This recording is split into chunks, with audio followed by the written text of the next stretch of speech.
And welcome back again. Yours truly, Anthony Parker Alexander of Keeping It Honest. We don't just keep it real, we don't just keep it simple, we keep it honest. Yes, we're on live, and for your replay or rewatchables, we're not live, but just act like we are. If you have any questions or comments, you can email yours truly. It's parkerman2011 at gmail.com. Parkerman2011 at gmail.com. You can text me, leave a voice message, 216 702 3718, 216 702 3718. Hope everybody's doing good. On this show, if you're a first time person, we try to do things. We put on the left side, we put on the right side, and at the end of the day, we hope you decide. You may be mad at us, but prayerfully, we've given you the truth. Speaking of prayers, let's say a prayer right now. Dear God, we thank you for our day. We continue to thank you every day. Amen. Only show, really, that does a prayer at the beginning of the show and then gets into the gist of what they're talking about. So some people may think I'm kind of hard on Kamala. Some people may think I'm not, but I try to do all sides of the story. We've covered Trump rallies; they're interesting. We've covered Watts rallies. We've covered J.D. Vance rallies, and we have even covered Ms. Harris rallies. So she had that CNN interview, which was very interesting to say the least. So you wonder after she does that interview, is she more pumped to go and do rallies? Well, she's at New Hampshire doing a rally, and I call it the Small Business Rally. So we're going to join her and we're going to see what she's talking about. And as she's talking, we're going to interject a little bit. And here she is coming from, looks like the back of a parking lot. Kamala Harris, Kamala Harris, waving. You're watching Keeping It Honest with yours truly, Anthony Parker, as she talks small business owners. She's going to cover the election. So she's going to put out this new big deal, which you guys need to see regarding a small business. And I've had a small business background, so I'm going to say things while or in between her talking. There's Miss Harris at the rally in New Hampshire. Hi, everyone. Hi. Good afternoon, Northampton. Oh, my goodness. Can we hear it for Nicole and Throwback Brewing? And you hear her smile even when she's talking.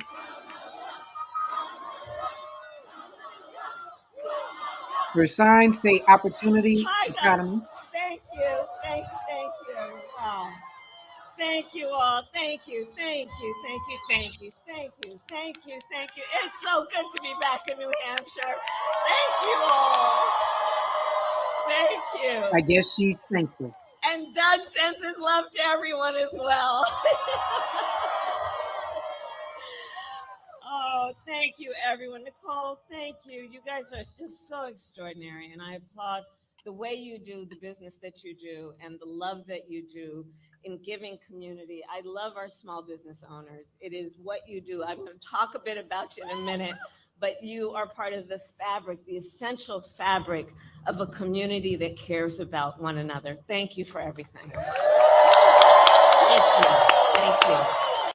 And thank you to the outstanding congressional delegation, Senators Shaheen, Hassan, Representatives Pappas and Custer, and all the leaders who are here today. Thank you all. Thank you all for taking the time to be here this afternoon. Thank you, everyone. Thank you. Okay, with the thank you. Let's go.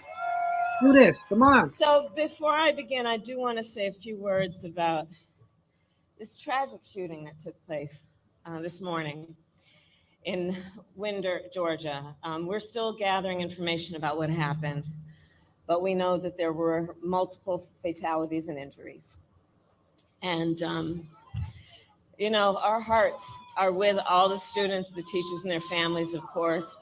And we are grateful to the first responders and the law enforcement that were on the scene. But this is just a senseless tragedy on top of so many senseless tragedies.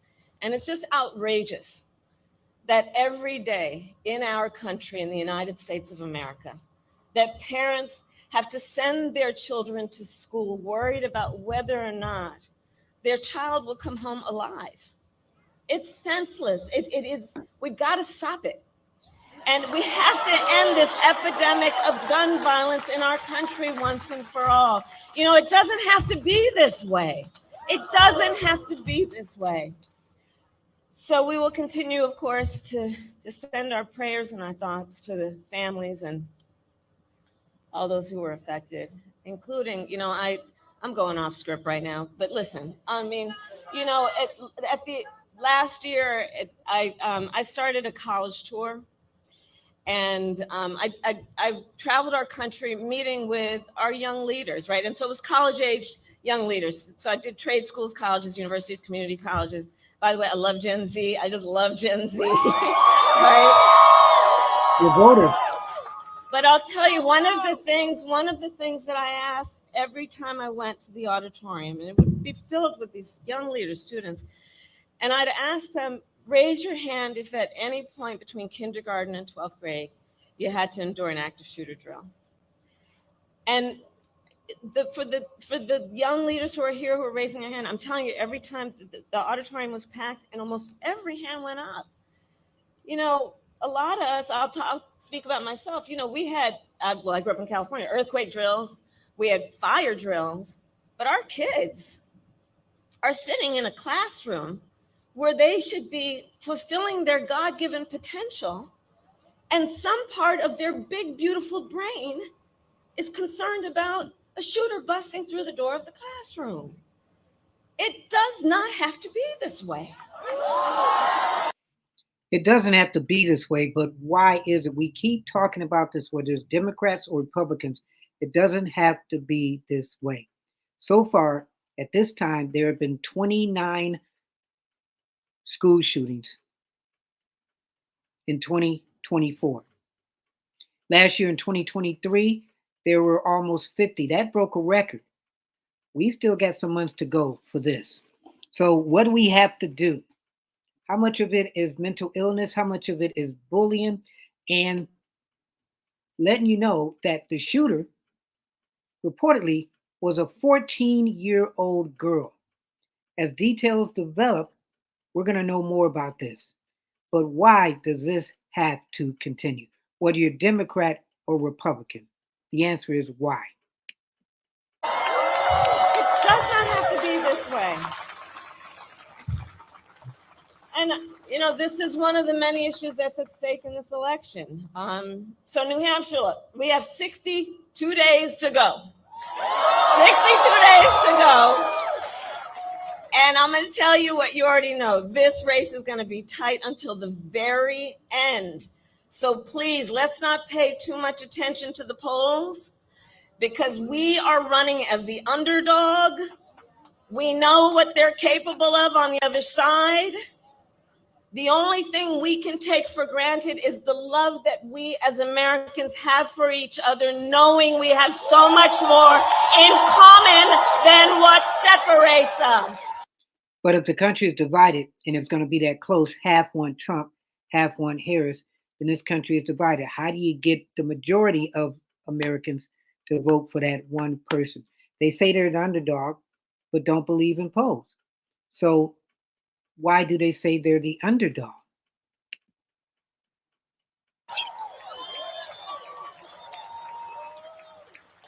And we've got some hard work ahead, but we like hard work. Hard work is good work. Hard work can be joyful work. And so we are up for the task, and with your help, we will win in November. We will win in November.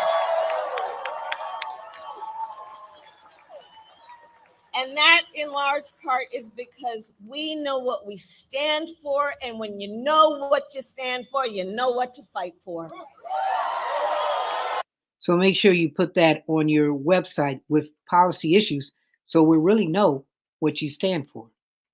Keeping it honest. We love our country and we believe in the promise of America.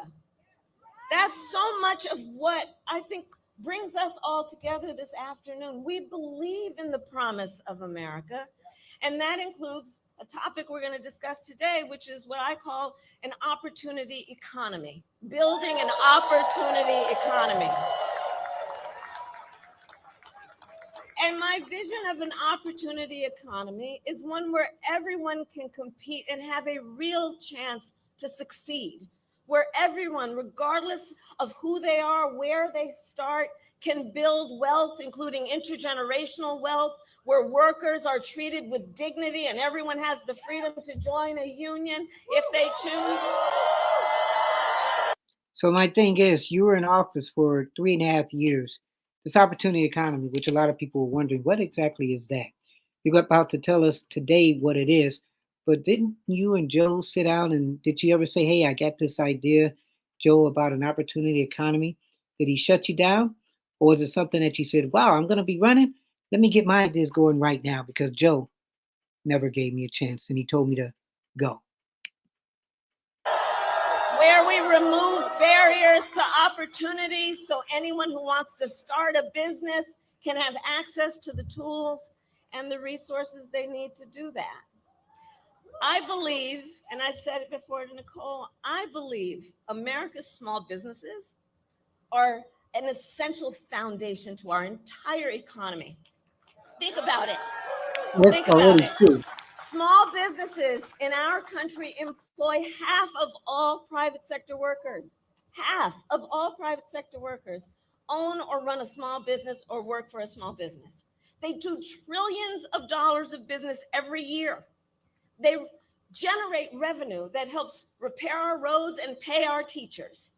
And you know, Look at the guy with the hat for all of behind those us. who are or know of small business owners, the thing I love about you is that you're not only leaders in business, you are civic leaders. You are community leaders. You are mentors. You hire locally. You believe in the community and you're part of the glue of the fabric that holds communities together. You provide the local meeting space. You are the types of folks where you know who your regulars are, and when someone's walking in the door and you can tell they've had a bad day, you know exactly what they need. Isn't that the best of who we are? But let me know how many small businesses in your community are like that, where they care, you're getting something and go to the store and they're like, hey, Ed, seems like something's wrong with you. Um, are you okay? By the way, the donuts are $2. I mean, that would be the perfect community where small businesses really care about their community. Isn't that the best of who we are? And I've met so many entrepreneurs across the country who take the incredible leap of faith that is required to start a small business. Folks who put their life savings on the line and work through the weekends and holidays because they aren't just building a business, they're pursuing a dream. They're building a better future for their employees and for the people they love in their communities. And by extension, they're building a stronger middle class and a stronger America for us all. But how many small businesses really realize the importance of them pursuing their dream is really helping others pursue their dream? That's an And idea. so, all of this is why, as president, one of my highest priorities will be to strengthen America's small businesses. And here I am in New Hampshire to announce a few elements of my plan to do that. So we've been waiting for plans. And you see the people back there, they've got their opportunity economy billboards. So let's listen into her plan because it sounds like it will be very good. But is it just a plan to get her in office, or is it a plan that she wants to make a reality?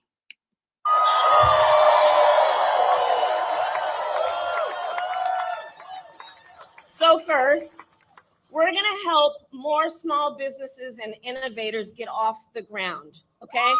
Now, I'm setting what some I'm sure are going to call a very ambitious goal, but you know what? I think we should admire ambition in each other.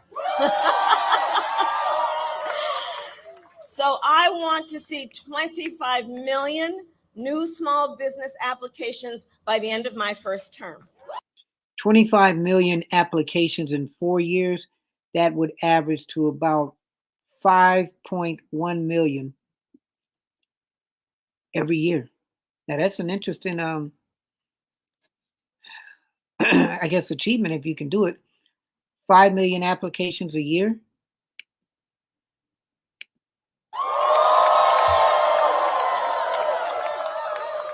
And to help achieve this, we will lower the cost of starting a new business. So here's the thing.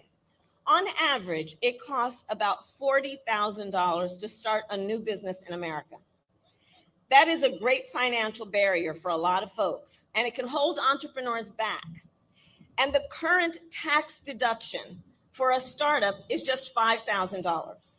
Okay? So then you got to make up the delta there.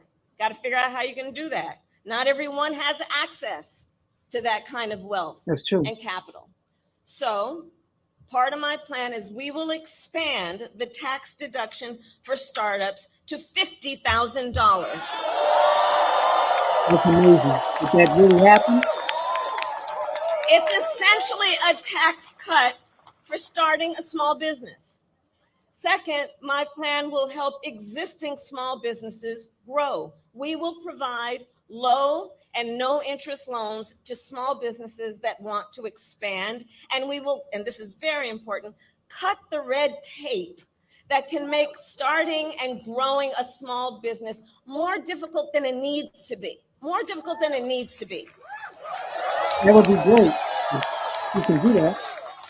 For example, we will make it cheaper and easier for small businesses to file their taxes. Similar to how individuals can take a standard deduction. You know, I said to my team, kind of like, now I'm going to date myself again because they no longer do it, but kind of like, you remember the 1040 easy? Like that kind of idea, right? Like, let's just take away some of the bureaucracy in the process to make it easier for people to actually do something that's going to benefit our entire economy. So easy for small businesses.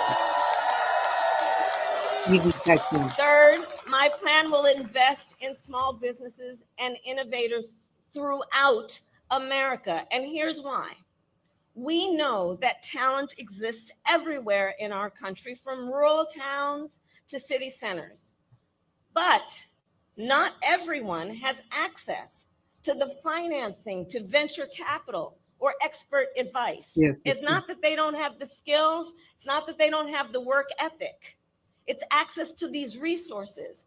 So under my plan, we will expand access to venture capital. We will support innovation hubs and business incubators. And we will increase federal contracts with small businesses. And we will have a particular focus on small businesses in rural communities, like right here in New Hampshire. Economic opportunity, economy. Finally, my plan will make our tax code more fair while also prioritizing investment and innovation. So let us be clear. Billionaires and big corporations must pay their fair share in taxes. What you gonna make them pay their fair share?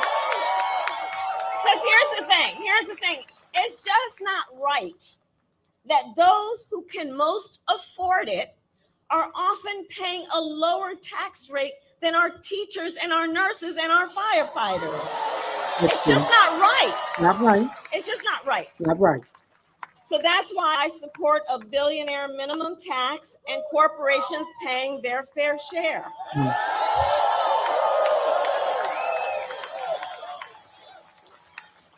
And while we ensure that the wealthy and big corporations pay their fair share, we will tax capital gains at a rate that rewards investment in America's innovators, founders, and small businesses.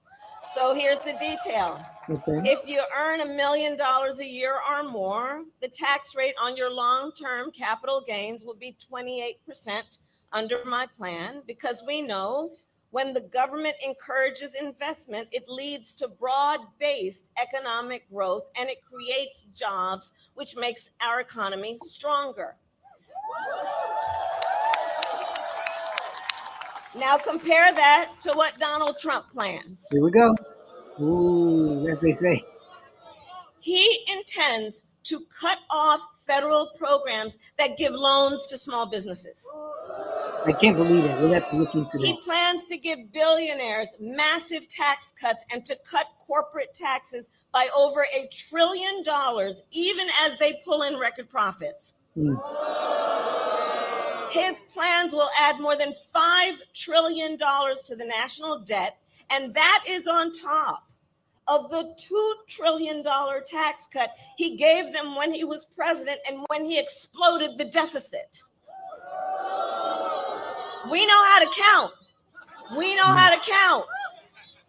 And now he also wants to impose what in effect is a national sales tax on everyday products and basic necessities, which will skyrocket the cost for families and small businesses. And New Hampshire, on top of all of this, if Donald Trump were to win in November, he intends to end the Affordable Care Act,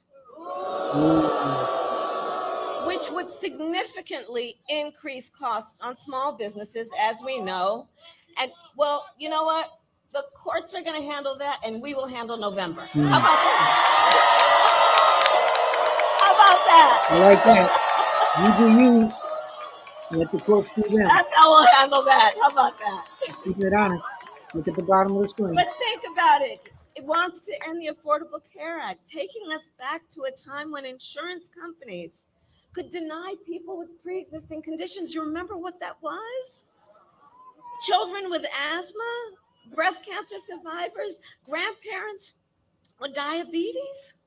So, yeah, look, we are here to tell him and them we are not going back. We're not going back. We're not There you going go, back. audience. Behind you. They're not going back. You're watching Keeping It Honest. No, we are not, and we will move forward because ours is a fight for the future,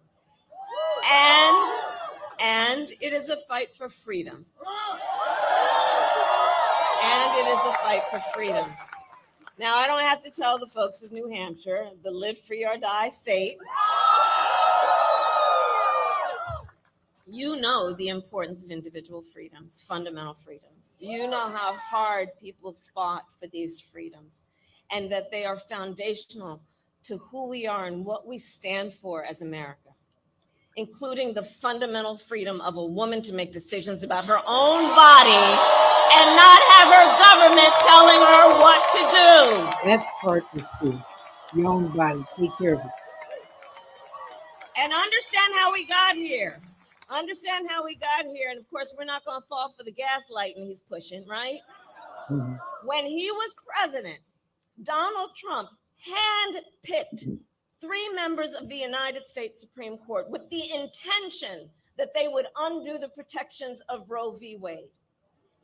And as he intended, they did. And now, in more than 20 states in our nation, there is a Trump abortion ban. Many with no exceptions, even for rape and incest, which is immoral. Immoral. Yes. And let us agree, and I know we do, one does not have to abandon their faith or deeply held beliefs to agree. The government should not be telling her what to do with her body. Amen to that. It's your own body. I agree on that.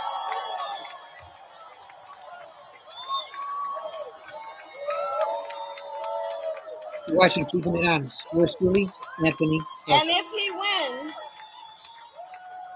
he wins, you can be sure Donald Trump will go further. And he will sign a national abortion ban. And you know, Project 2025 which I just, Everybody's can talking you about it. believe they put that thing in writing? 900 pages. Look it up. And under Project 2025, he would create a national anti-abortion coordinator, which would force states, I mean, this is unbelievable, right? Which would force states to report on women's miscarriages and abortions. You know what they are making really quite clear? They just don't trust women. They just don't trust women. But we trust women. We trust women. Look into Project 2025. We've been doing some shows on that. Look into it, read about it, research it, and maybe that will give you a better idea who you want to vote for. And when Congress passes a bill to restore reproductive freedom as President of the United States, I will proudly sign it into law.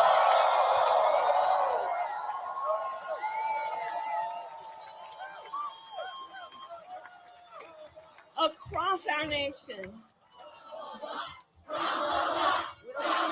It's interesting, the power of the pen. Now, you can make a law or take away a law. Across our nation, and I've been traveling for many years actually, and certainly months most recently. Across our nation, I'm telling you, we are witnessing a full-on attack on hard-fought, hard-won fundamental freedoms and rights, including the freedom to vote, the freedom to be safe from gun violence, the freedom to breathe clean air and drink clean water, the freedom to love who you love openly and with pride. Very controversial issues. And so here's what I don't have to tell the folks of New Hampshire, because you know it so well as part of your DNA. Generations of Americans before us, they fought for freedom and they led the fight for freedom in our country. And now the baton is in our hands. The baton is in our hands. So let us understand, which we do, our purpose at this very moment. Let us remember the broad shoulders upon which we stand and the traditions of this very fight that have led to what we have been able to accomplish. And let us understand then that when we say fight, it is a fight for something, not against something. It is for something. And they're fighting for freedom. So does that mean in the last 3.5 years they didn't have freedom? That's what we're talking about when we talk about a new way forward. This is for something. And so, as an example, let us finally pass the John Lewis Voting Rights Act and the Freedom to Vote Act. Let us finally pass an assault weapons ban and universal background checks and red flag laws.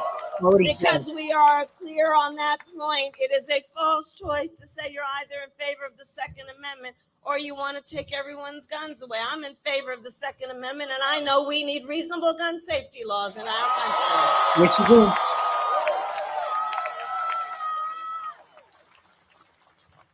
And there's another point that I'd like to stress about this election in 24.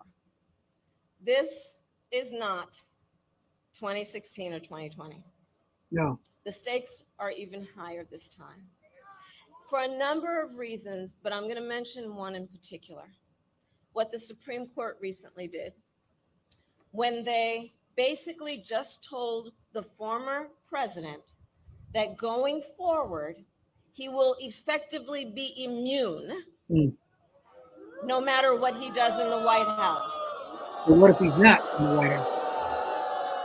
But let's take this seriously and understand what it means. Before, at least, there might have been the threat that there would be consequence and accountability.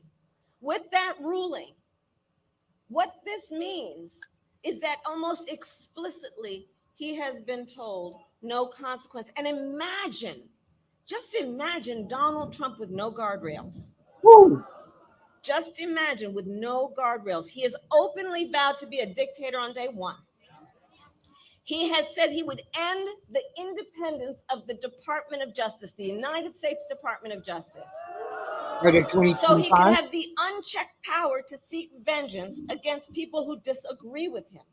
Mm. He even called for, I'm going to quote now, the termination of the Constitution of the United States of America. Can you do that? Let us be very clear. Someone who suggests we should terminate the Constitution of Mm. the United States of America should never again stand behind the seal of the President of the United States. You have to find out if you really did that. Yeah. Never again.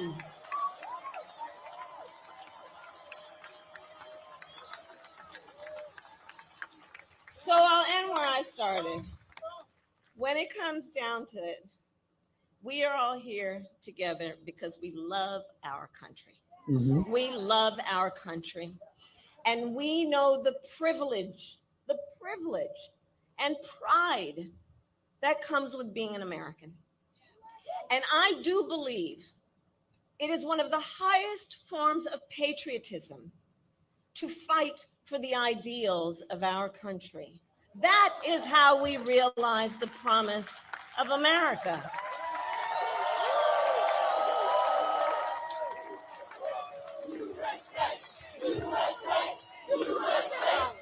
You're watching Keeping It Honest with Philly, Anthony Parker. And so, with that being said, I ask New Hampshire, are you ready to have your voices heard? Do we believe in freedom? Do we believe in opportunity? Do we believe in the promise of America? And are we ready to fight for it? And when we fight, we win. God bless you, and God bless the United States of America. God bless you. And there you have it. Harris's rally dealing with small businesses and how she can help the small businesses. Now, if you're a small business, if you see an advantages of that, are you going to vote for her because of that? What do you think? Keeping it honest, yours truly, Anthony Parker Alexander. She's in New Hampshire doing a rally. We decided to cover that and give our perspective in between. Let me know what you think about it. Text me, leave a voicemail, 216-702-3718, 216-702-3718. Email me, parkerman2011 at gmail.com, parkerman2011 at gmail.com. This election time is going quick. We're trying to give you all sides, the Trump side, the Harris side, prayerfully the truth, you decide. Use us as cliff notes, and then go check up, follow up with some of the stuff we talked about. We do news events, live, taped. We do short as 5 seconds, and long forms as long as 5.5 hours. Whew. So go to our Patreon page, continue to support us, type in patreon.com, and then look up Keeping It Honest. And on that page, we have 3 tiers, kind of like PBS, and you can decide how much you want to contribute through those 3 tiers. We thank you. If it wasn't for you guys, we would not be doing this. Thank you for letting us advance. We get a lot of comments. We respond to the comments on this right here. We thank you, phone. Love the comments. Keep them coming. Hit the like, hit the share, and especially hit the subscribe button. Keep us going. Let us be one of the best shows out here that gives you different stories from a Parker twist. You may have some of the same stories that you've seen, but we put a spin on it for you. I'm Anthony Parker. Keep your head up, never look down, always believe in yourself, and therein will lie your answer. We don't just keep it simple, we don't just keep it real, we keep it honest. God bless.